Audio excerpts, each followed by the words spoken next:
is a presentation of the Documentary Consortium. 10 days ago, the city of Los Angeles held its breath, and the national press gathered as a federal jury prepared to hand down its decision in the second Rodney King beating trial. Guilty. The decision: 2 convictions and 2 acquittals.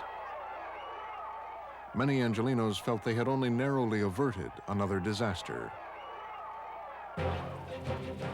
Tonight, in the wake of last year's violence, Frontline revisits Los Angeles, attempting to understand the tensions that segregate its communities. I think some Korean American immigrants are totally ignorant about sensitivity of race relations in America. We want to have all this black, every story. There was something that led up to this. There was a context, there was a history, there was anger. There is a low-level race war going on, and this happens to be the way it is manifesting itself.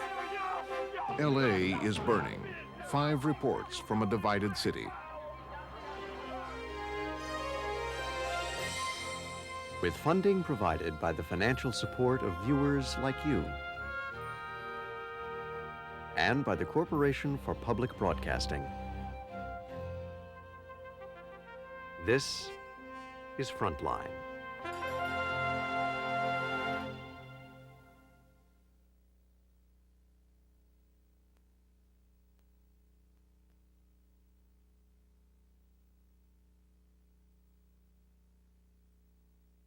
.63 degrees, clear skies. Here in Hollywood, we're looking for a high of 74. Downtown LA, it's going to be clear all over the Southland after morning low clouds burn off. Clear again tomorrow, highs in the 80s.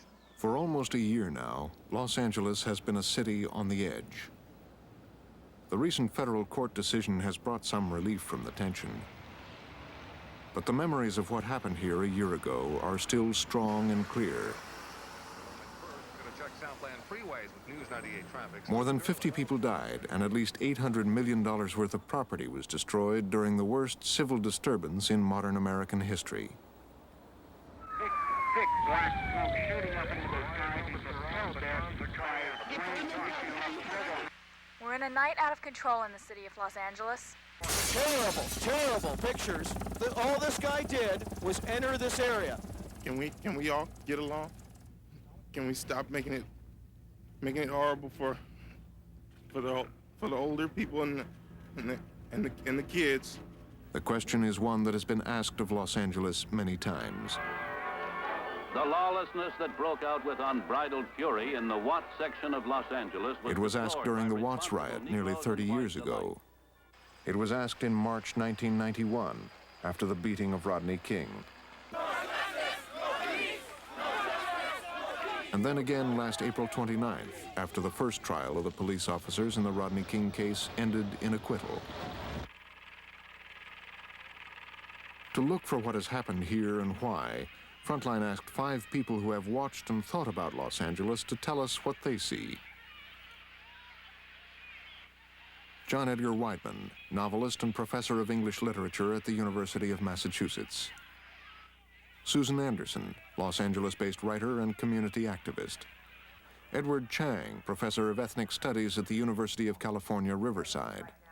Ruben Martinez, journalist and author, a native-born Angeleno whose parents are Mexican and Salvadoran. And Tim Rutten, columnist for the Los Angeles Times. Starting from the same point, the same images of a city divided, they set out on journeys of exploration to very different places. We're not talking a cycle of violence. We're not talking about cycles of urban unrest. And that's the main perception. That's the primary perception. The violence never goes away. South Central Los Angeles. The term is code for the inner city. Head south of the Santa Monica Freeway, into its heart, right in the landing path for Los Angeles International Airport. South Central is where John Edgar Wideman headed last April. Because I'm a writer, because I'm curious. I wanted to know what was happening. I wanted to experience it. Things began on Wednesday. I flew out on Thursday. When my plane attempted to land, it was shunted out over the ocean because of fire, because of smoke, because of danger of sniper fire. plane lands, and then I'm on Western Avenue, and stores are burning on both sides of me, and there are flares in the middle of the street, and roadblocks, and National Guardsmen. But it was inevitable. It was inevitable, and it's been happening. It's just that attention gets called to it every now and again. What we have down here, folks, is a lot of angry people rioting in the street. Around 6 p.m. last April 29th, live television showed images from the corner of Florence and Normandy that have come to be thought of as the flashpoint of the violence. In reality, the seeds had been planted a couple of blocks away, more than 2 hours earlier. Shortly after the verdicts came down from the Simi Valley courtroom, a Korean-American liquor store on Florence Avenue was looted. The store owner's son was hit on the head. Police arrived and chased one young man a couple of blocks to the corner of 71st and Normandy. Well, it's like a day just like it is today right here. Jay Kawana owns an auto body shop 1 block from 71st and Normandy. He knows and hires some of the young men who began to gather there. I just saw a mass of people walking over that way. So we walked over that way. And about 50 police had blocked off the streets. That quick? Oh yeah, they were there. You know, they had blocked off the street over there, telling everybody to get out of the street, get back up on the side. And people was hollering, there won't be another Rodney King beating like they had just seen, especially after that verdict that they had just heard. Among the people in the crowd were Damian Williams, who would later be accused of attempted murder in the beating of truck driver Reginald Denny. He witnessed the arrest of his half-brother, Mark Jackson. You know, they had their hands on their billy clubs and their hands on their guns all at the same time. And so I tried to tell them, get back up on the sidewalk. Don't play into the police hand, and which they were doing, the youngsters were doing.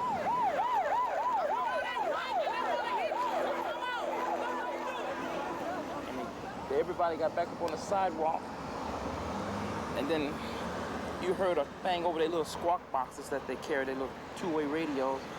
If you get another rock thrown at you, leave. But there was no rocks being thrown in the beginning. So a rock did come on a bottle.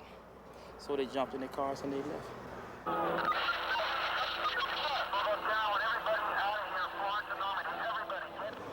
And so the crowd of people then moved up towards Normandy. That's when everything started. Does anybody acknowledge the fact that you were trying to calm things, and when you spoke to the police over on that corner? What did you just say? A black man. You're a white man, and you think you're gonna ask a black man to help you? That's you right. Try to use all the brute force that you can against blacks. At Florence and Normandy, the crowd began to attack white, Asian, and Latino motorists. Tom's liquor store on the corner was looted. Fuck the police!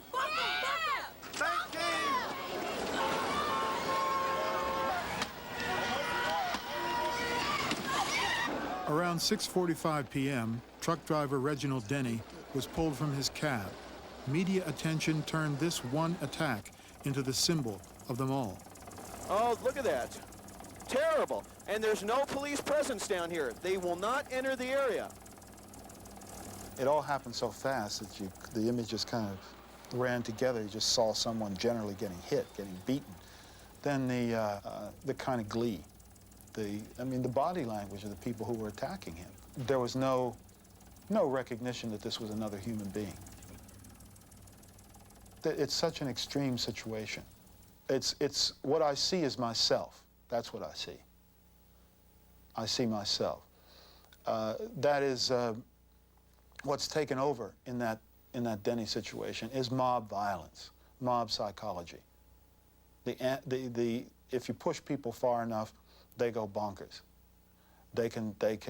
We're capable of anything. I'm capable of anything under stress, and so are you. As Florence and Normandy erupted, First AME, the most prominent church in South Central, was holding a community meeting to try to contain the anger. Ladies and gentlemen, thank you for responding to the call of the responsible leadership in this community. The speeches by Mayor Tom Bradley and other members of the established leadership received full media coverage, but outside in the church parking lot, this home video footage obtained by Frontline recorded a more critical event. The crowd that gathered here represented the force that would drive the unrest outside South Central. They having church inside, but we facing the facts out here. That's right. Truth and right. Reality. Truth and right's reality. That's right. We don't want to hurt nobody. Yeah, man. So we want some of the power of Broadway and Fuller. All this I want to say. Motherfucking police. All white people. Hey, I'm gonna tell you right now. If I have to die today for this little African right here to have a future, I'm a dead motherfucker. Right.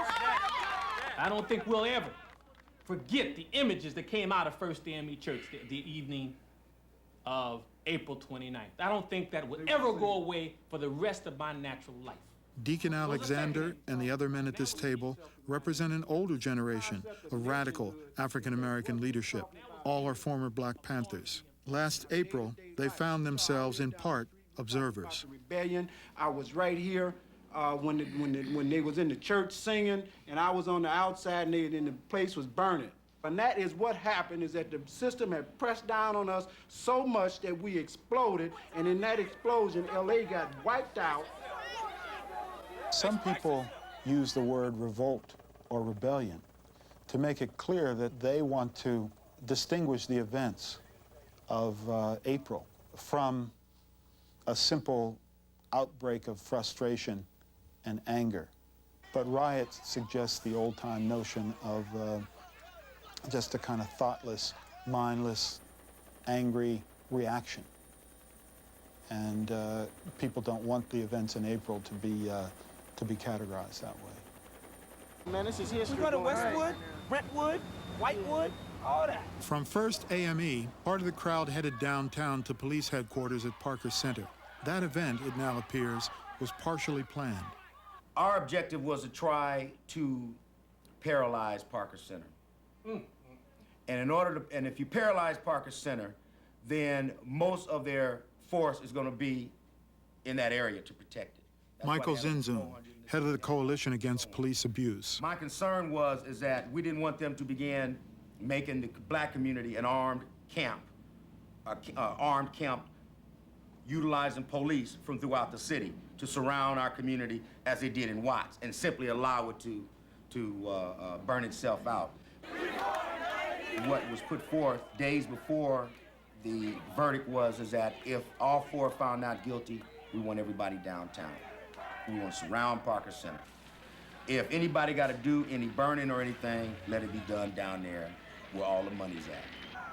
What we didn't count on was the upsurge being so widespread. We were not prepared to deal with such a large layer of our community, of all races of people rising up. But it was well defined as to what the community's objective was, and that was to get justice. And if we didn't get any justice, LA would not get any peace. 34 people were dead in what will always be known as insurrection by hoodlums. In Watts, because the riot seemed to be about Black people versus white people, the class nature was disguised. In April, it was impossible to disguise the class nature if one was looking for it, because Asians were involved and Hispanics were involved. And in no way could it be reduced to black and white. You have an exploited class and you have an oppressive class, and you have constant pressure on the have-nots. Watts told the country, watch out. It started in LA again in 1992, and if people will listen, there are messages there that people can get something from.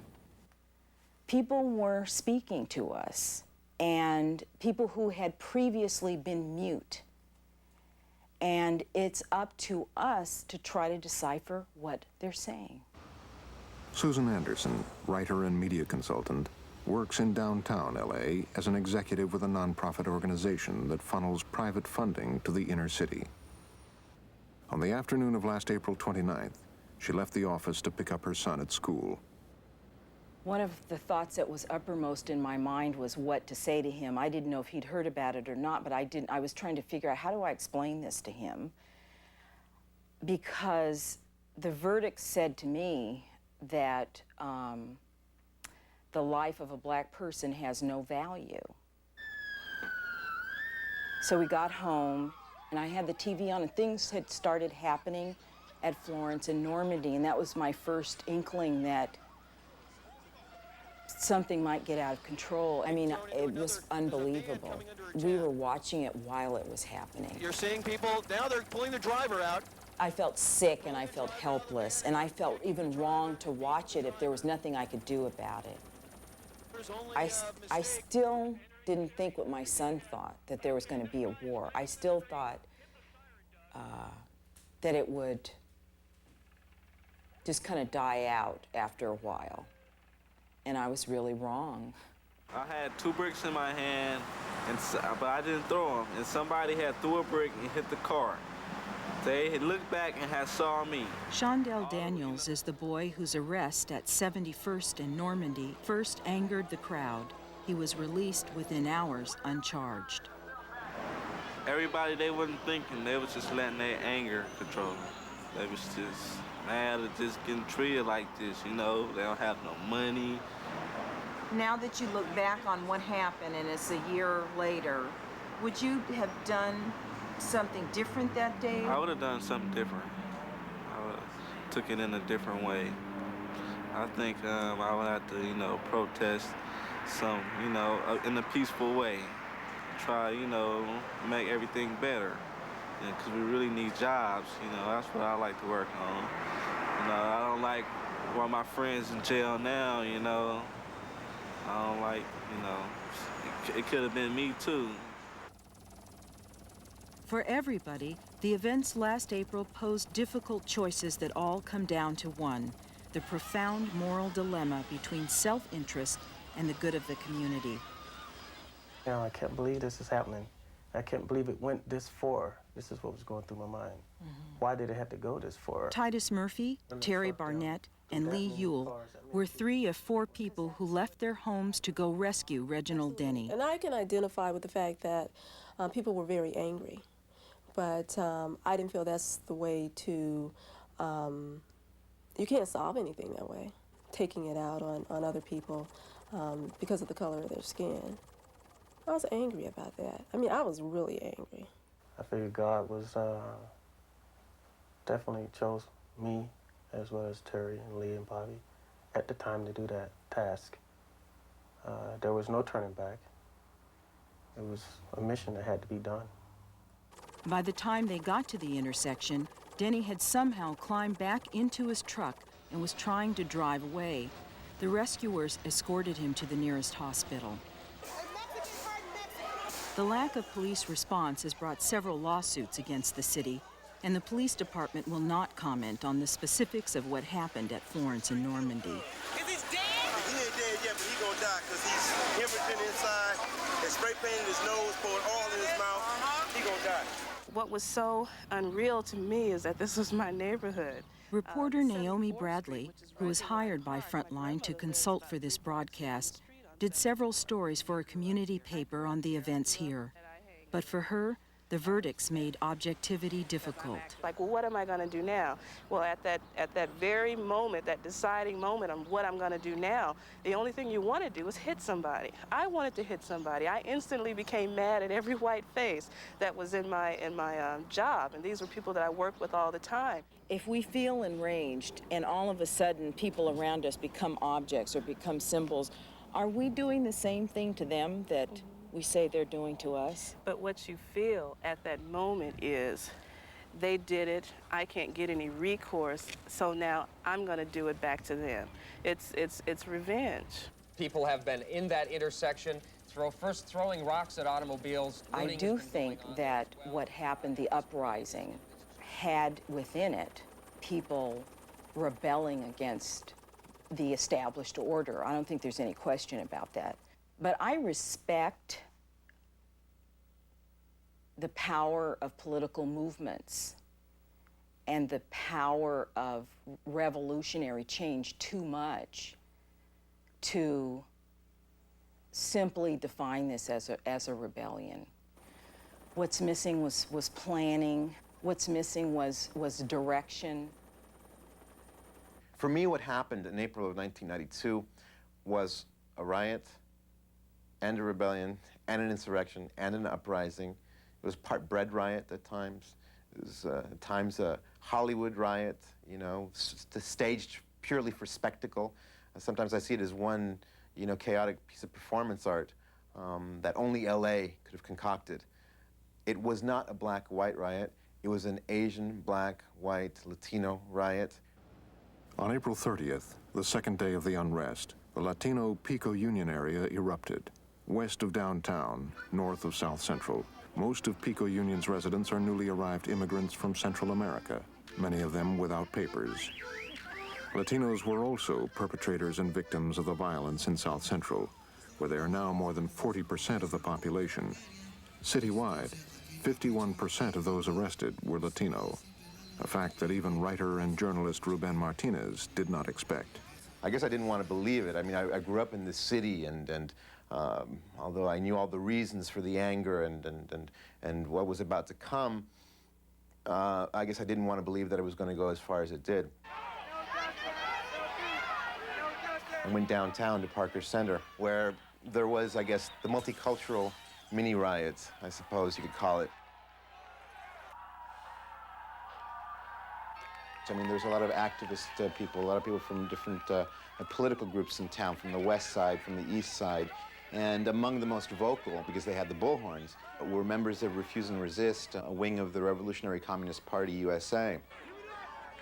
And so what at first had been a fairly unified political voice fragmented into a very violent, a very macabre, actually, monster that was destroying not only other things, but also itself.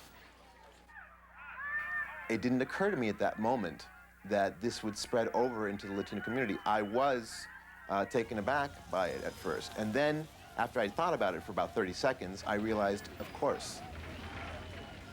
First of all, you have to understand that there were anger in both communities, not only in the Afro-American community, but as well as in the Latino community. Arturo Ibarra is a community leader in South Central, where the poverty rate is 30% higher than it was at the time of the Watts Rebellion.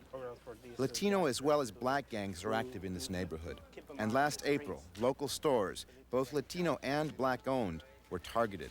Listen, we want to talk to you a little bit about what happened, you know, a year ago. You know, were you living in this area a year ago? Yeah. Yeah? What did you see on April 29th last year?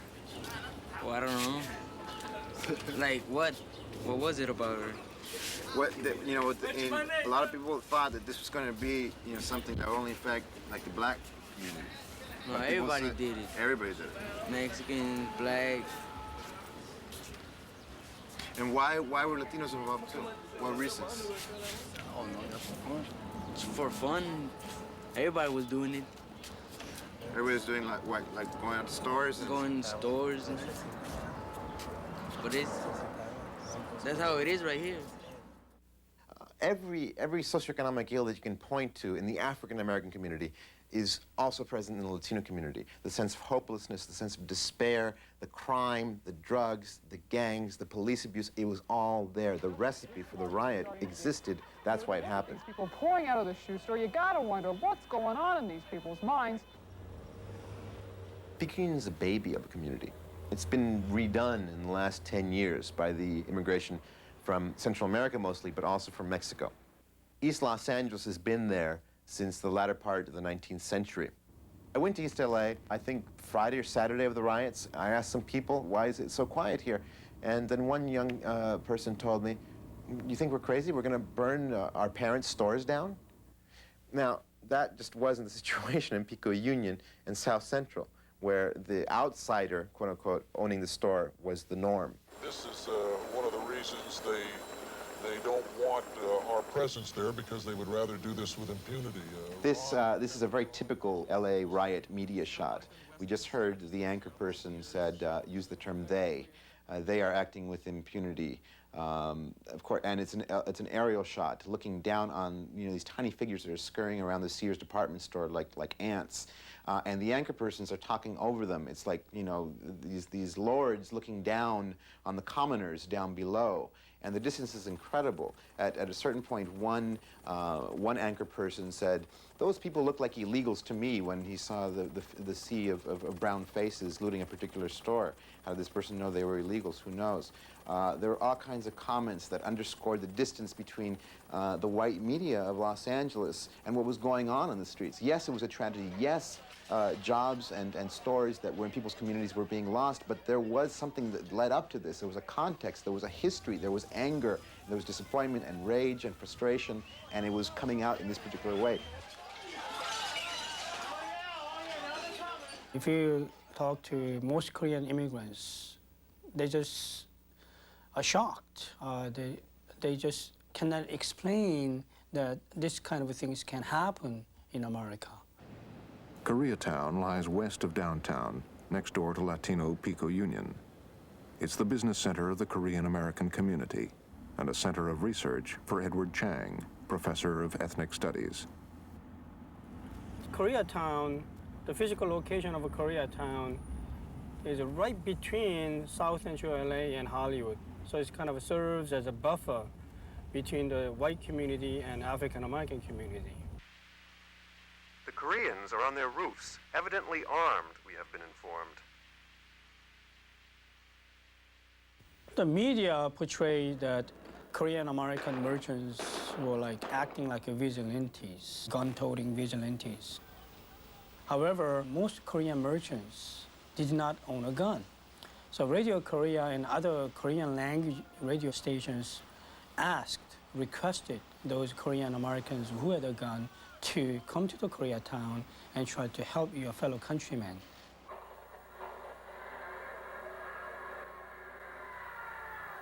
Oh, God. That was the image that most Americans saw. And that was shown nationwide, I think. So the president just holding a gun. I have a real war story to tell you about that because I'm a lawyer practicing in Koreatown. My office is located right above my brother's store. We guarded the store for 3 nights. And only a block from my brother's store was this Korean-owned shopping center that went, in flames. It was pretty scary. I felt that as if my own building was looted and burned down. So I couldn't help but crying out loud. And that's when I realized that I thought LA was my home, and yet I felt like a stranger. I had to call around to get a few guns myself, but there was pistol. I said, for the first time in my life, I was looking at this thing. This thing actually kills people. And I stayed there for 2 nights. And I thought, and I thought, and I thought, and I thought. I said, why are these people doing this? These are possibly my employees. I have some Hispanic employees. I have Black American employees. They were stealing Reeboks, $100 a pop, that they could normally own. They were stealing baby diapers. And so I don't want to categorize these people as criminal elements. Then I have to think about what made them do this. Just to add my comment about those people who rob stores who were driven by economic necessity, social and economic condition, I'd say 90% of them are all thugs and crooks, as far as I'm concerned.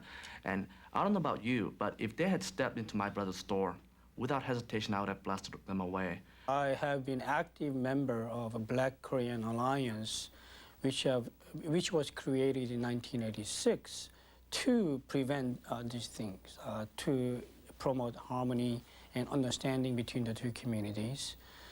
But since Rodney King incident and the Latasha Hollins shootings, the relationship really broke apart. They say Mrs. Du accused the teenager of trying to steal some orange juice. But Latasha Harlins, they say, had money visible in her hand. She turned, both witnesses said on the stand today, to show Mrs. Du the orange juice in the backpack. Nonetheless, the heated exchange continues. That particular incident happened 2 weeks after the Rodney King. Didn't help at all because we had Korean and African American, worsening tension between Korean and African American relations. So we had two images constantly being projected by the mainstream media. A videotape recorded by the store's security camera shows Du grabbing Harlan's sweater. Harlan's hits Du. They fight over the backpack. Du throws a stool over the counter at Harlan's. Harlan's hands the bottle of juice to Du, who shoves it off the counter and picks up a gun. Sometimes they would show Rodney King beating videotape. Some other days they would show Mrs. Du pulling trigger, Latasha Harlins. Mrs. Du shoots her in the back of the head. Latasha Harlins lays dying on the floor. That was the first time that Korean American store owner shot and killed African American customers.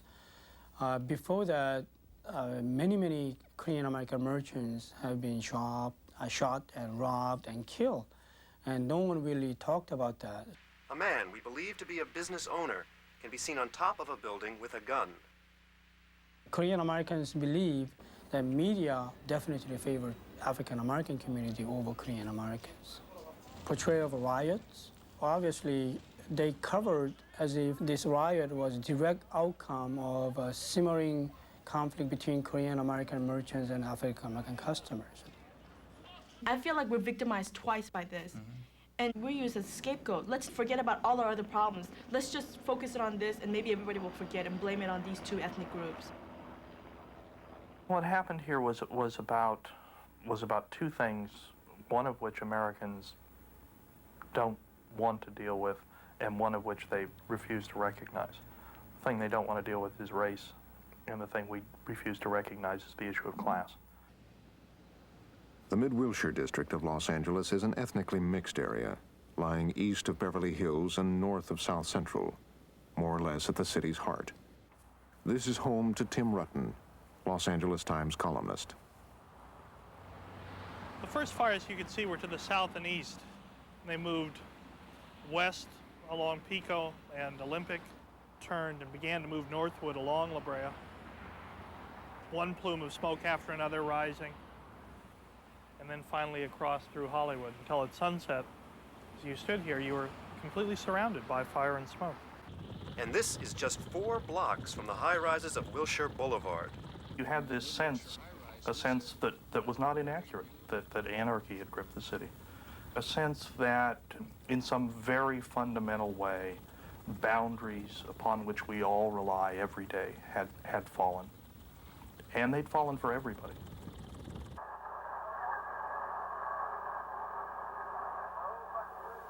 Never gets any easier to look at, I'll tell you that. It's a terrible moment.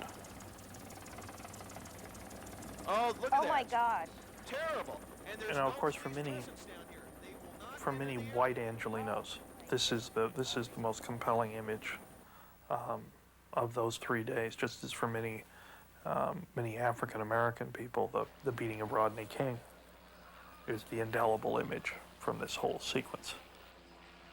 Both of them conform to the worst racial fantasy of both communities. There we just saw, one of the great fantasies of white anxiety acted out for real. The first full day of the rioting following the verdict, the streets were cluttered with people trying to leave. It was like one of those fiction films of a nuclear attack. And this street, Vermont, it was just, it was going down block by block as the terrorism was spreading north. Attorney Sean Steele lives in the hills of Los Feliz above downtown LA. There were no fires, no looting here, but Steele and his wife Michelle, who is Korean American, felt trapped nonetheless. The rumors were flying around. There was discussions about Beverly Hills was being attacked, and that Century City was going up in fire. I mean, the rumors, you didn't know what to trust, what to believe. We knew that we couldn't drive more than a half a mile away without encountering mobs of young criminals, not old people, not mothers that were hungry, but young men, criminals that were just in a free-for-all. As soon as we got home here, a lot of the folks had returned from work, and neighbors started talking about what to do, because from here you could see the growth of the riot zone. We decided to block off this street, and we barricaded both ends of the street. This street, you mean the street that's going up behind us now? This is your street, okay. Correct. So what kind of barricades did you put up We here? put our automobiles in. We wedged them in between these two walls here. The idea was that if we could prevent people from coming up with in cars and throwing flammables at the homes, that at least we had a chance. And we were armed. Part of the community with what? armed with rifles, automatic weapons. Semi-automatic. Semi-automatic weapons. Thank you. Right. Shotguns. That sort of thing. Shotguns. I see. These were things you all had in your houses to begin with. Correct. Okay. You must have given some thought too about what it was that put you guys here at the end of the street that night. But what do you think brought you to that point? That brought all of us to that point? You mean to break down society? Yeah, whatever. I mean, well, what do you think? My personal view is that since I'm in business and I have ex-gangbangers working for me, they told me this was coming. And you see Los Angeles burning. I just feel that what should be done is the government can come in here and put high-intensity labor jobs in the core area. Just hire people. It's the haves against the have-nots. My ex-gangbangers tell me it's going to happen again, and next time it's going to be worse because they all have guns now. The violence last April continued for 3 days. By Saturday, May 1st, the cleanup had begun. Over the past year, much of the physical damage has been erased. The city is filled with empty lots where burned-out stores once stood. The nonprofit organization Rebuild LA says corporations have committed more than $500 million in construction and job training projects for damaged areas. But for many, the gap between promises and reality remains large. Nothing has occurred.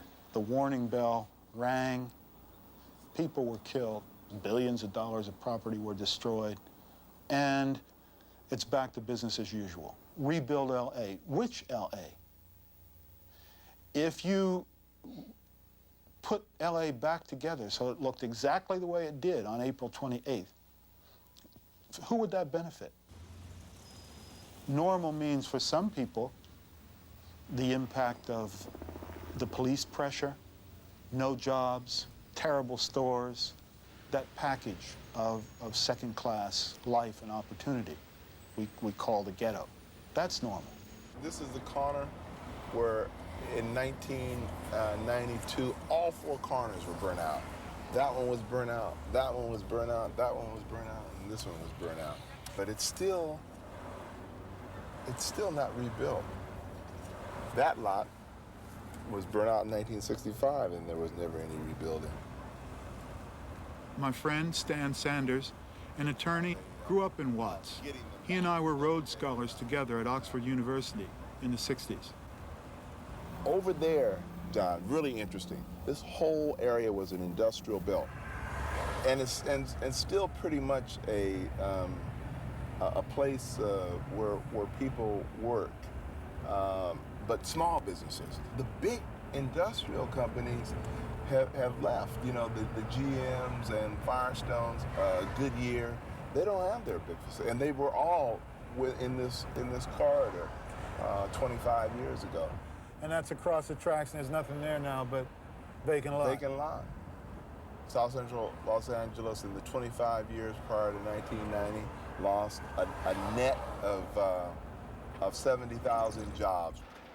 Okay, this job is closed. The issue of jobs has triggered protests at construction sites in South Central. African-American groups tried to close down jobs using Latinos from outside the community. Thank you, sir. Thank you very much, sir. The Brotherhood Crusade, headed by community activist Danny Bakewell, led some of the protests. But we are not going to go away. We are serious as a heart attack. And we're not about to let our people be turned away with all of these millions of dollars that everybody gives lip service to. And when it comes time to actually put up, everybody wants to put us away. All right, we can't work. Nobody works. Other demonstrations were organized by a group called the LA Unemployed Council. Yeah, say I got an incident down here at Main Street and Vernon Avenue. Right on the corner of Vernon and Main. You guys threaten to bust my windows out if I don't get off the phone right now. Hey, by the way, they're tearing out all my forms, tearing out all my plumbing, kicking my ditches full of dirt. So why do I gotta hire 5 of you guys? Because I said you in our fucking community, boy. I said that on the question of the rebuild of LA, that the unemployed, the militant is going to have a voice. That if you come into Los Angeles and you're a white contractor and you do not allow African Americans to work on that job, I'm going to hit you in your head. All right? I'm going to hit you in your head till blood run down the gutter. Now, maybe some of our church leaders don't want to hear that. But in the meantime, some of these brothers off the corner are going to work on that particular job site. See, that's what April 29th has done for me. The rebellion was just, it wasn't over Rodney King. It was just so many years of frustration and neglect. These young men live in the Jordan Downs housing project here in Watts. Some Crips, some Bloods. They say the gangs formed a truce before last April. We met in front of a burned-out Korean liquor store. All of the burning, that was not the struggle. Right. That was just a response to what had been done to us as a people for years. And, right. That wasn't the struggle. The struggle is trying to get back into the mainstream, trying to get people off the backs of young black males, trying to stop them from locking us up, keeping us out of work. It's our fault too. What about us? We've been here. We got to be together, man. It's on us. It's on us, but then too, we can look at this government because they've been so dirty and treated us so bad for so long. They don't want us to have nothing. We see it. We just a culmination of all the historical struggles of this country because we want equal access to everything and we want to own our own businesses for a change. Yeah, this is ours, though. You know what I'm saying? You go to Simi Valley, you ain't gonna see no Koreans owning no store. You're gonna see them white folks owning their stores, putting their money back into their little sports program for their kids, back into their school. We wanna have all this black. Every store you see here, black, all the way up. You know what I'm saying? And that way we can take our money, put it back into our church, put it back into our kids, which is gonna be our next future. You know what I'm saying? You don't get credit for it, is the idea, the strength of the idea. Because that's what I hear. I hear that the ideas you have taken control of. You It's take what they've control been of your pushing us mind. to do. They've been saying this to us for years, you know. Why don't you just take control of your own lives and move your own agenda? They've been saying that, and now that we've done it, they act. Certain key words like rage and anger and criminal and gang are associated with the young people, which means that, which suggests that there is no coherent, rational framework in which they're operating, that they're just kind of ticked off and vengeful and egotistical and full of themselves. On the other hand, if one really wants to spend and could spend 2 minutes talking to some of these young men, you'd find out that there is a framework. There's a logical framework. There's a mind as well as a body. And it's an informed mind, a mind that has a very acute sense of the predicament that it finds itself in. That's not right! It's not right what y'all doing! It's a predicament that's clear even to an established African-American businessman like Art Washington. Last April, he confronted young looters outside his pesticide business. You call it black power? You mad at the white man? Why you throwing my business? When I first seen my store, it wasn't no big thing to me then, you know, because I understood and I was caught up to it, this Rodney King verdict. But when they took a brick and they bust my windshield of my truck in, now this is when something just collapsed. I mean, it seemed like that was the last straw because that was a truck that I made my living with. And that's when, you know, you just could take so much. Why destroy my truck? Why steal my computer? I'm trying to make it. Could you understand that? Can't y'all see it? I'm trying to make it. Television viewers, both black and white, who saw this scene sent in donations helping Washington to reopen his business. From everything that happened, how do you feel? How do you feel about the people who are in the street now? How do you feel about the people in the street? Did you ever feel threatened personally? No, because it wasn't a game. It wasn't a game. It was just ordinary people got had the opportunity to steal. So it wasn't a gang of people walking around with guns. You know, it was just ordinary people stealing, looting. And it's not all that hard to put yourself, when you're not mad at the gut, not viscerally mad, you can put yourself. I understood, you know, understood. That's I mean, things like that have been happening to me all my life. I mean, you know, I understand injustice, and I understand how it feels to be, people look at you less than human. Supposedly, we've come a long way. Supposedly, the mechanisms of official apartheid are gone. The realization, and that causes, I think, so much anger among the oppressed, is that the system of oppression has been internalized within the minds of the majority of Americans, so that what operates as a kind of mental apartheid. Mrs. Dew shoots her in the back of the head. Latasha Harlins lays dying on the floor. Can you tell what's going on there? This is right after Latasha that was her, that kind of dark, and the cops finally arrived.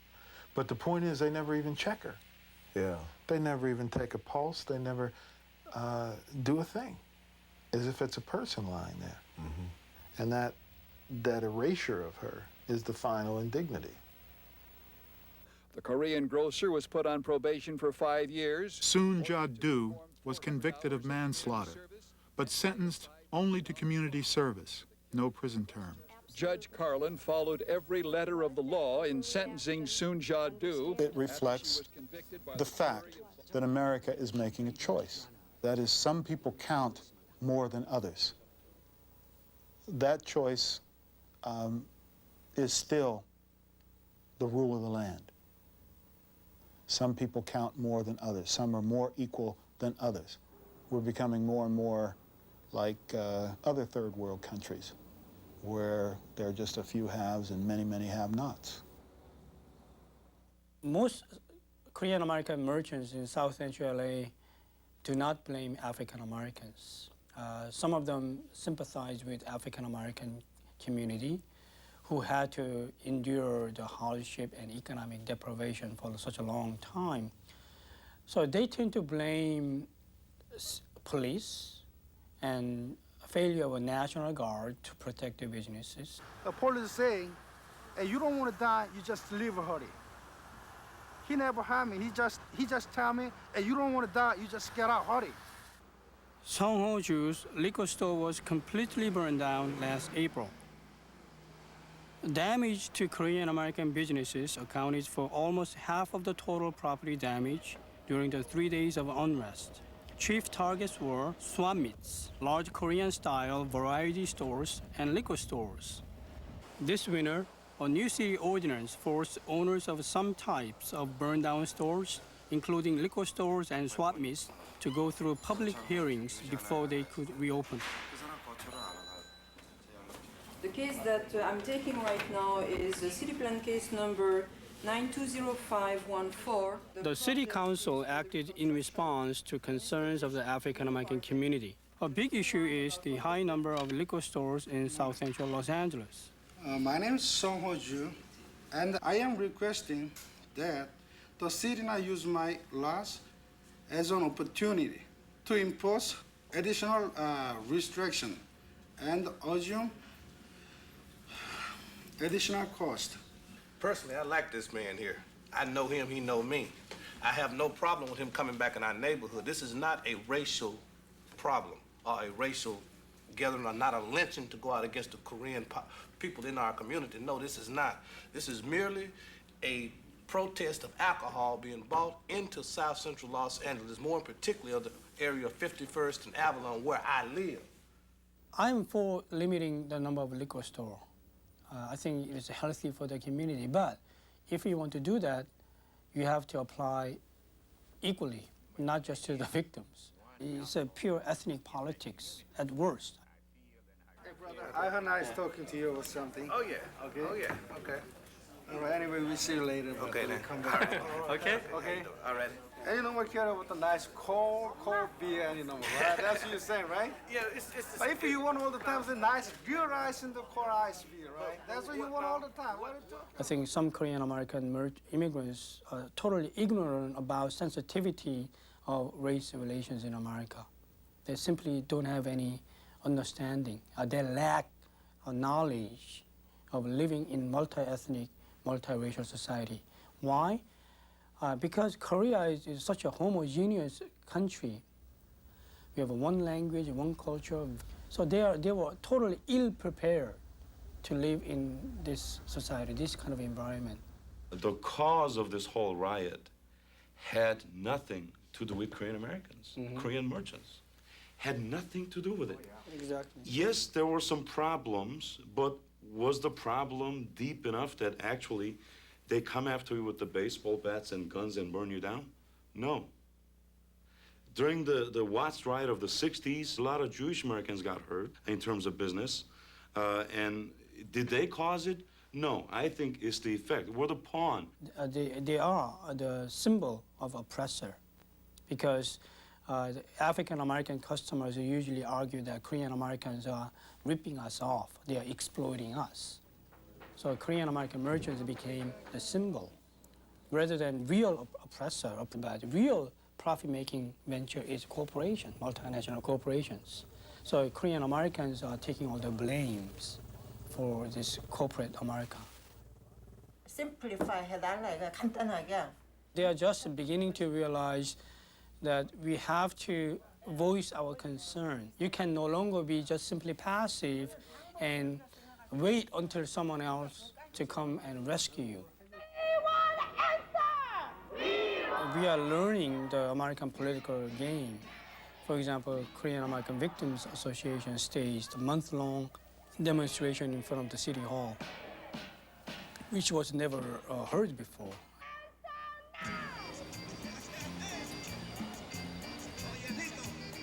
In terms of Black-Latino relations, we continue to see, in the wake of the riot, of deteriorating relationships between the two groups. What it comes down to in Los Angeles, in the inner city, it's African Americans and Latinos who are looking at each other with suspicion, seeing that there's a shrinking pie and that they're the only two groups in Los Angeles, in the inner city, who are fighting over that shrinking pie. As you know, as black people, you know, black people getting gang of jobs, you just see Mexicans getting put down. There's a lot of hype about the African Americans now. I'm not saying that they're discriminating or not, but they seem to be more in the media. Officer Moore. Arturo Ibarra's Watts Century Latino organization meets every month. A chief topic lately, the tensions between blacks and Latinos in South Central, fueled by gang-related violence and anger at the police. No puede salir la gente para nada. People can go out for anything. They are shooting at each other from corner to corner. You can see the bullet holes in the corner store. It's not fair. Cuando menos el 80% las víctimas son latinas. In at least 80% of the cases, the victims are Latinos. We have the example of the woman who was driving with her children and an African-American teenager shot her in the head. Nosotros estamos en contra de aquellos elementos negativos. We are not against the African-American race, but we're against the element that is harming us, because it is us, the Latino residents, who are suffering the violation of our civil rights. Here, there is a talk that is going to be a big supermarket. There is none in the community. Community leaders like Oscar Andrade of El Rescate in Pico Union are looking beyond the ruins, envisioning new economic opportunities for Latinos. That corner is going to be a training center, so people who work in that store get trained, and at least 1/3 are members of the community. So it's a source of employment as well, and people get trained not only to put the merchandise on the shelves, but also to learn how the business is run as well. I mean, the very basic. But others are using more divisive tactics. Drive off! Get out of our fucking community, motherfucker! When African-American activists protested contractors hiring Latino workers on rebuilding jobs in South Central, a Latino activist struck back. Javier Hermosillo of the News for America organization led a counter-demonstration here at the same Chief Auto Parts construction site. I don't think racism is limited to people of light skin. Those kinds of confrontational tactics resulted across the street in an Anglo contractor and his 3 Latino workers being attacked by 35 to 40 black gang members and then tore up the early stages of that construction. And our position was we were not going to allow that kind of terrorism here in Los Angeles. Of course, many people in the African-American community would look at your rhetoric and say that that is racist as well, that you're just doing it from the opposite side. You know, anybody who would speak that way would be speaking out of straight ignorance or deliberately trying to mislead. Because what Latinos are trying to do today is what African-Americans were trying to do in the 60s, and that is secure an opportunity to succeed. And whenever Latinos have tried to move forward, we're always reminded about 500 years of oppression and slavery. And people neglect to remember that the land that we're standing on were once a part of Mexico. We're here to stay, and you better pay attention and listen to us, because unlike the blacks, we may not overcome, but we will overwhelm. Right now, at least, we haven't moved an inch away from where we were in April 1992. Communities are fragmented within themselves. Relationships between the different ethnic groups continue to be very, very tense. Blacks and Latinos, blacks and Koreans, whites and the different ethnic groups. The polarization is almost complete at this point.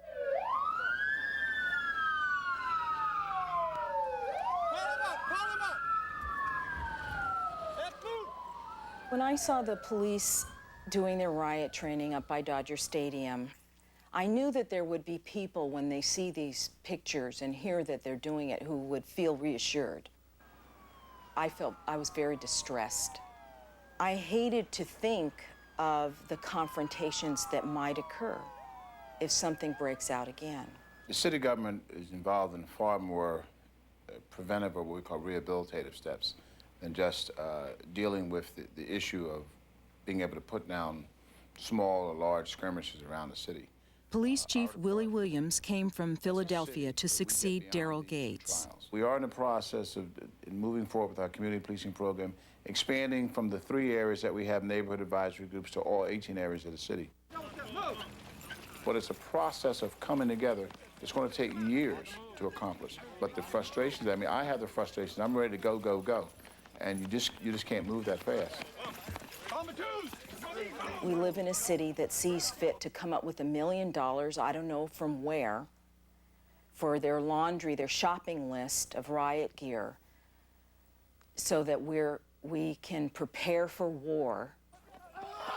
But our city doesn't seem to be able to come up with resources to deal with the hungry people that are here, the people that don't have work. What makes it really tragic is that I don't see that. Carrying any firearms?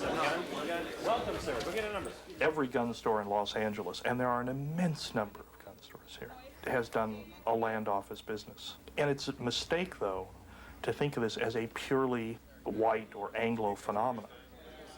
But the fact of the matter is that the people purchasing firearms are from every racial group and every ethnic community. I mean, this is the one unambiguous communal response to the events of last spring, and that is this kind of private arms race. LA's scary. You ever owned a gun before? No. No, I do a stunt show where I do shoot guns, but, you know, blanks and things, so I have had that experience, but never a real life gun. This is one of the most rigidly segregated cities in America. People tend to live and work and interact mostly with people who, most of whom look like themselves. Partly because of the simple geography of this city. It's a horizontal city, covers vast distances. It's possible to live on the west side of Los Angeles, say in Pacific Palisades, and seldom, if ever, see a black Angelino, a Latino Angelino, except for the people who clean houses and cut the lawn and wash dishes. We know that the gangs and our intelligence, our GET teams, and our OSS have verified that if there are going to be riots again, that they're stockpiling these weapons. And that they're going to be used, they're going to, quote, finish the job, end quote. So they're arming themselves. Each side is arming themselves. Sean Collingsworth is a sheriff's deputy with a booming off-duty business in private firearms instruction. He travels to clients' homes, like this one on the affluent West Side. Put it in your right hand. On this day, the class included an accountant from Beverly Hills and a television director. Now pull. Now touch the frame. Touch the frame. If I'm not going to be protected, my family's not going to be protected, then I got to protect myself. And it's not a Dirty Harry syndrome. It's not the entertainment industry. It's very analytical. Okay, Abby, you want to be the first one? Watch your front sight. Good. Now, you did just fine. Now look, dead center. It doesn't get any better. Much of what happened here in Los Angeles is rooted in class differences, in discrimination among and between social classes of people. This community, this little community in the mid-Wilshire area of Los Angeles is a good example.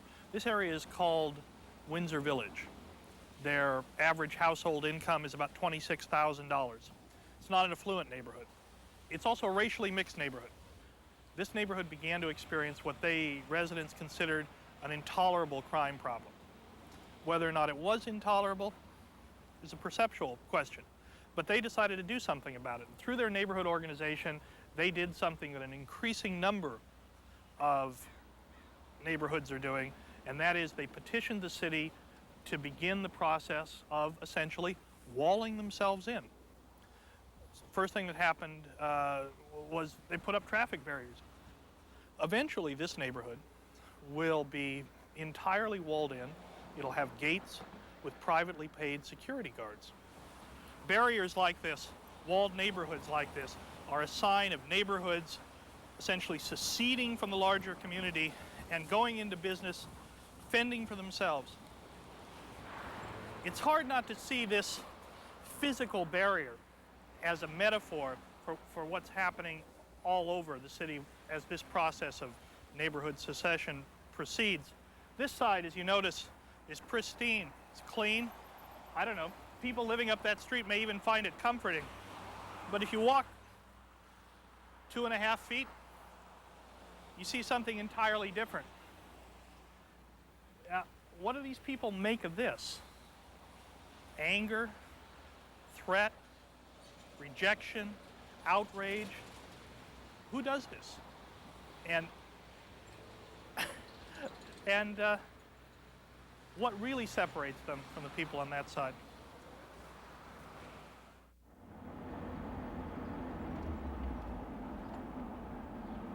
Here we are. We're suddenly all attentive to the problem. Everybody I asked to attend to this morning was very anxious to join in on this because they had thoughts about it, etc.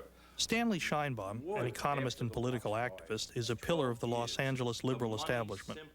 As president of the police commission, he fought for the removal of Chief Daryl Gates, even before the April troubles.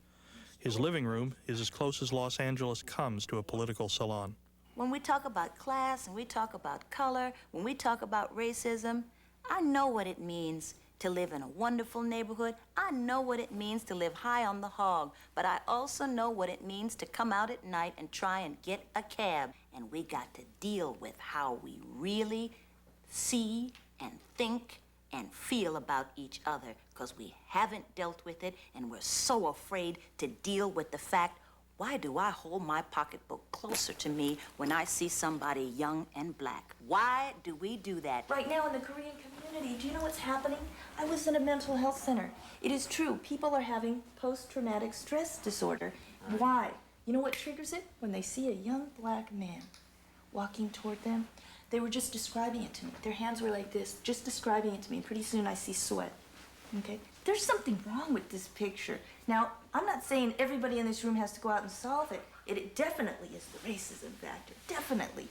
Because that's the image that we got out of our media, That's the image that we got. All right. So people... There's a certain reality in how people respond, too. I know the media that. Didn't, but the media has a very... that's why the media found itself in a crisis. I wanted to respond when you said, I have an 85-year-old mother-in-law who lives in Queens. When she walks down Roosevelt Boulevard and she sees 4 young black guys coming the other way, she does not assume that they are on leave from Harvard Medical School for the vacations. She is terrified. It is a real terror, and she did not get it from the media. I mean, there is a low-level race war going on in the country and has been for 100 years, and this happens to be the way it is manifesting itself at the moment. So the purse clutching seems to me a rational response, particularly if you're little and old.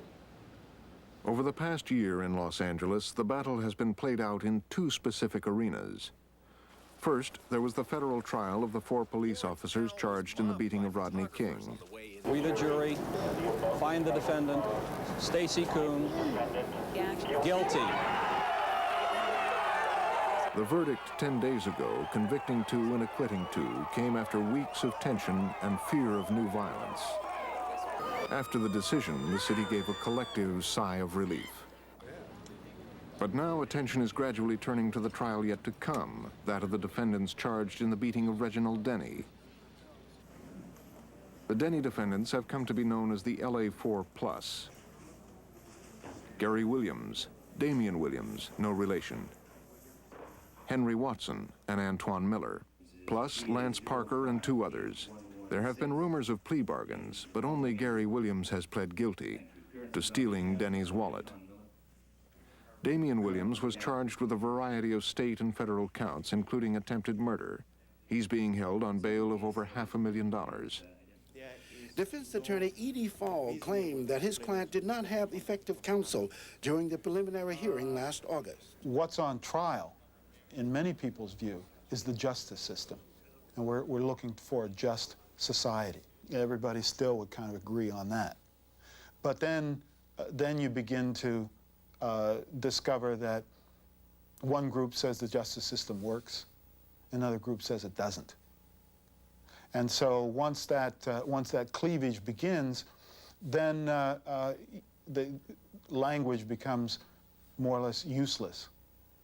People can't talk anymore about individual cases, can't talk about whether this is just or unjust, because the perspective is so different. This for the rebellion, man, so bear with us, boss. Government officials ain't say we have police officers, they ain't. No matter if you stand up straight up, if you're sick, crank it up, and they gon' never be. Every Thursday night in South Central, local rappers take the stage here at a health food store on Crenshaw Boulevard. The weekly hip-hop amounts to a report from the streets. You said not guilty. Prejudice was free to go home and relax and rejoice. If you have committed angry acts, man, lift every voice and sing. Lick a shot in the name of Rodney King. Lick a shot in the name of Rodney King. Go! They tell an everyday story. The constant police presence in South Central, the helicopters overhead, and the ground patrols, unmarked cars, along with the black and whites. On the December day I rode through with Stan Sanders, we ran into a congregation a couple of blocks away from Florence and Normandy.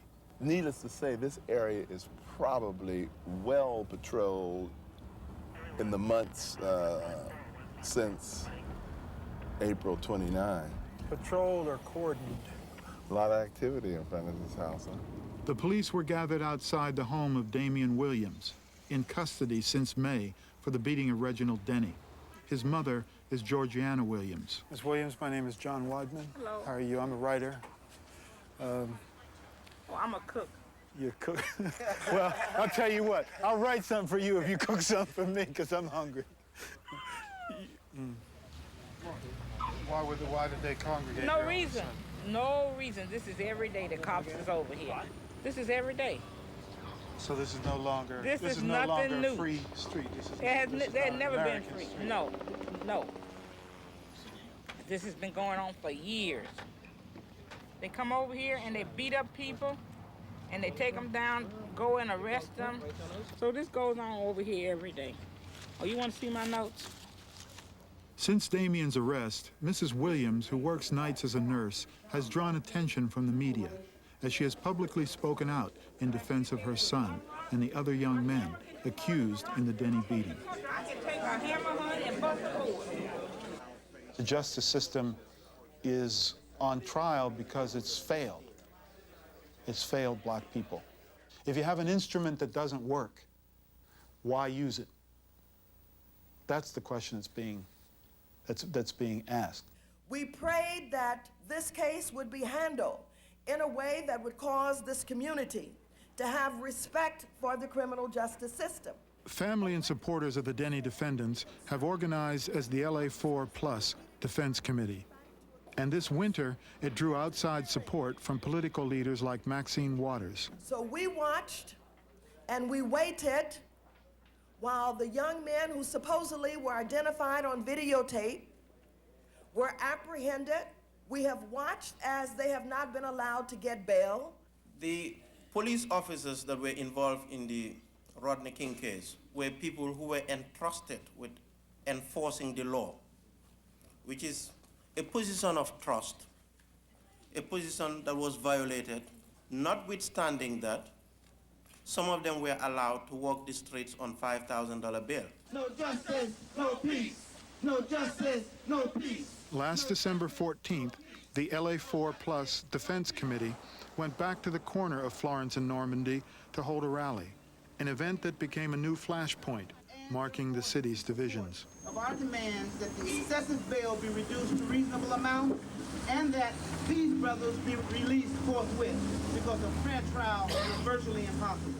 For the African American community, for the leadership to say that those 4 black suspects who viciously beat Reginald Denny, fired a shotgun at him, threw a brick at his head, that they should be released is lunacy. What's outraged me more than anything in this whole LA experience is that the victims are being declared as criminals. And yet the gangsters, the criminals, are looked upon as some kind of heroes. The mother of one of these criminals has very prominently gotten involved in attacking the media and attacking white people, and attacking the people that say her son is a criminal. And you just have to shake your head in shame and say, this woman is really the problem. She's not the solution, she is the problem. If the charges had been assault with a deadly weapon, aggravated assault, or any type of assault, I wouldn't have had nothing to say because the charge would have fitted the crime. But with mayhem, aiding and abetting, attempted murder, there's no way I'm gonna keep quiet. Say, hypothetically, because this is all going to be taken care of in court, say they did it, but you're saying that even if they did it, the way they're being charged... I'm not going to say they did it because everyone is innocent until the court of law proves them guilty. So I can't say that they did it because I wasn't up there. Damien did not tell me he was there. Georgiana Williams, mother of Damien Monroe Williams. Georgiana Williams has become a powerful figure in her community and on the LA4 Plus Defense Committee. And we have Brother Paul Parker, brother of Lance Parker. Paul Parker is the chairperson. Mrs. Parker is here. This is Lance Parker's mother. Last summer, police had identified Lance as the man they believed fired a shotgun at Reginald Denny. And before dawn, on July 10th, the FBI arrived at the Parker home. Okay, there was a knock at the door, and my mother opened up the door because around 6:30. And she's like, well, officers, what is this all about? And stuff. She's like, lady, open the door. And so my mom asked, would it have to be some type of search warrant? Don't it have some type of search warrant or something for this officer? Lady, open the door. For the Parker family, the visit from the FBI brought memories of another night, almost a decade earlier, when the police arrived with the news that Paul's father had been killed. And he said, I'd like to inform you that your father has been shot and killed. And later on, we found out that it was a little theft. Somebody wanted to steal his watch and his wallet. And they actually had a positive ID on the guy. They had an eyewitness, and they had an open-closed case. And they decided not to pursue it. They said that he had... They never brought charges against anybody. No. They just said that, we just feel that it would, just upset your family more to go through the whole ordeal, so therefore, we just want to... But your mother wanted to bring charges? Yeah, we all did. That type of situation, you want to see some type of, like we call justice done. And, we understand black on white, black on black crime. Well, the black man shot your father, probably. Exactly, and, we still understand it. People's experiences with racial injustice are so different. they mean different things, I think, when they say that. But one of the things I believe that happened, for instance, when the Rodney King, the beating tape became public, that there was certainly a moment, at least, where probably every black person in America felt the same sense of outrage, a shared sense of outrage. Reginald Denny would have not gotten beaten down on April the 28th, on April the 27th, or any other day before April 29th. It was only because of cause and effect situation. Well, let me ask you also about that beating itself. We have spent all our lives, and then our parents before us, and all the different, movements for equality and justice, trying to get our country into a position where people are not vulnerable to violence because of the color of their skin. Okay, well, from our standpoint, as blacks, we're just on the defense. We protect ourselves.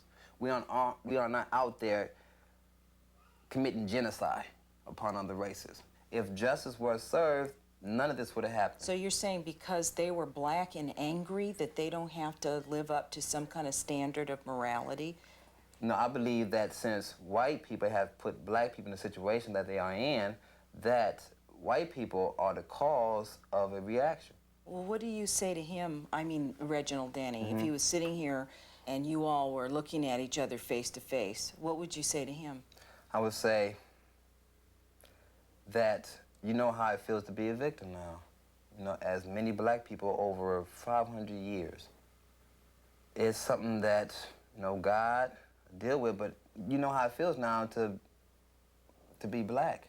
I am not going to go around and say that kicking a white man in his head and pulling him out of his truck and beating him until he's bloody in the head is politics. And also I think that our movement has a higher purpose than that. Our movement is not personal revenge, and our movement is not picking out individual white people and beating up on them as symbols. We fought against that, and we don't have any business doing the same thing to anybody else. The right to demonstrate, the right of political protest, is a sacred American right, and one that must be maintained at all costs. But it does not include the right to assault another human being and to beat them almost to death. Now, someone did that to Reginald Denny. Whether it's these 4 individuals, or 2 of them, or 4 other individuals, the court will sort that out. But the notion that the court shouldn't try and sort that out is simply preposterous. Free the LA4 now! Free the LA4 now! There's this old question, this sort of poignant question of Rodney King's. Can we all get along? The real question is, can we be fair to each other? The lesson of our system is that we can only be fair to each other when we all talk to each other. We cannot rely on each other's charity.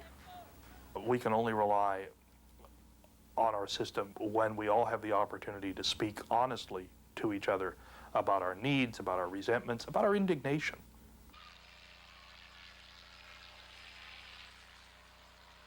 It's incredible the way we, as a culture, have to divide things. That we've now hit upon the strategy of comparing the Denny atrocity to the Rodney King atrocity. We've suddenly done what we always do. We have one column for black statistics and one column for white statistics. And now, somehow, that will give us a grip on what these events mean, because we can compare them. Well, black people are barbaric. Well, but wait a minute. White people are barbaric. And it's obscene. It's crazy.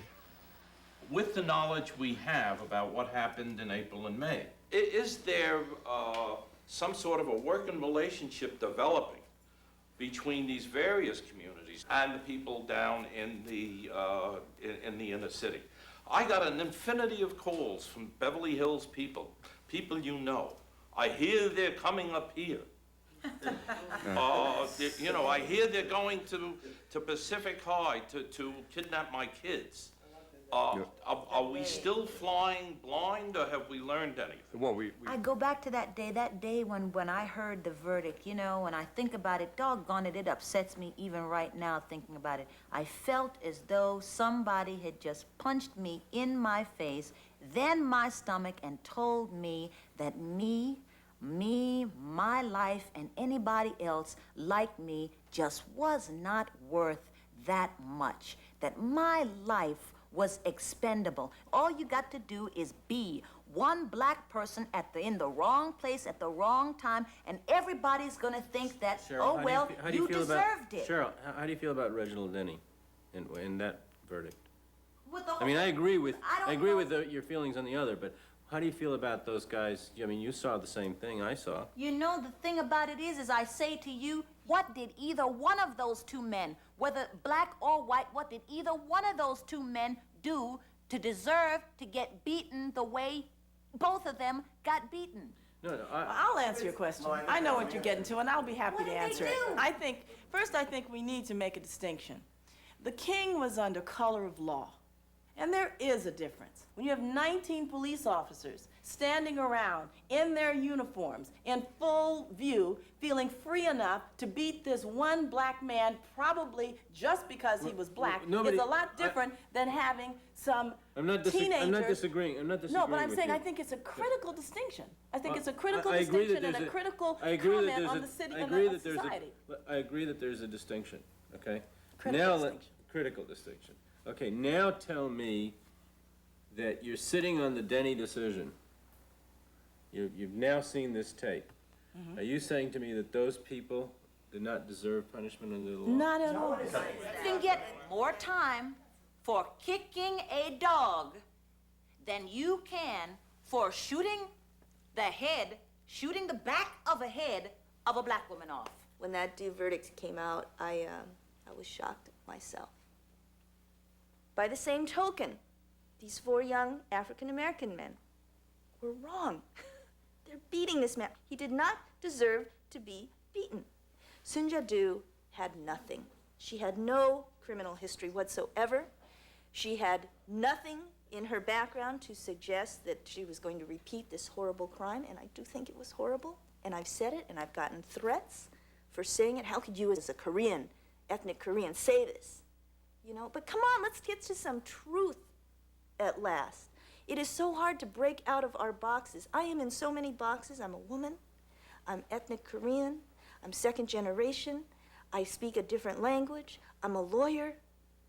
You know, I mean, these are boxes that society wants to keep putting me in, and I keep having to say no, no, no. And you know what? There are no role models for me of people who just have the ability to see what the truth is in this situation. And in this city, in Los Angeles, the truth is that it could explode again.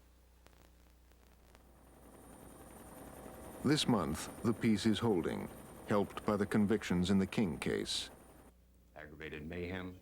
But after months of preliminary hearings, the trial of the Denny beating defendants will soon begin. And once again, each community will watch and fear the verdict and the violence that could follow. In Los Angeles this spring, the images of a year ago stay fresh in the mind's eye.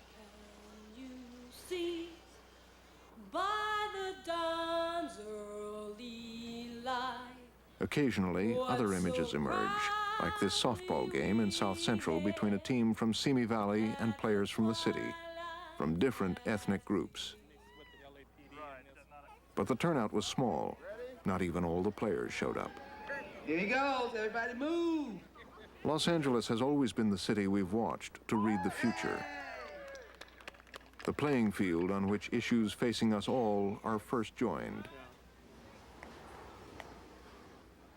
Above all, the question of whether a multi-ethnic society can survive as a community.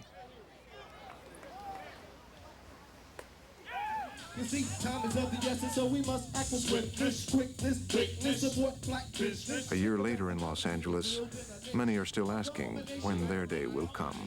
2001, will it ever come? Still not sure, but here comes the sun. It's rising and rising and rising, it's risen. Thank you, God Almighty, for the time that He's given. Me, my tree, which means unity, peace, quality, our responsibility.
Funding for Frontline is provided by the financial support of viewers like you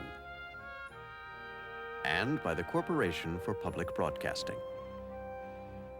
Frontline is produced for the Documentary Consortium by WGBH Boston, which is solely responsible for its content.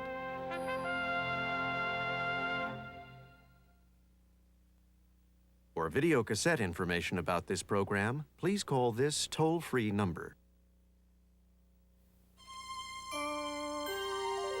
This is PBS.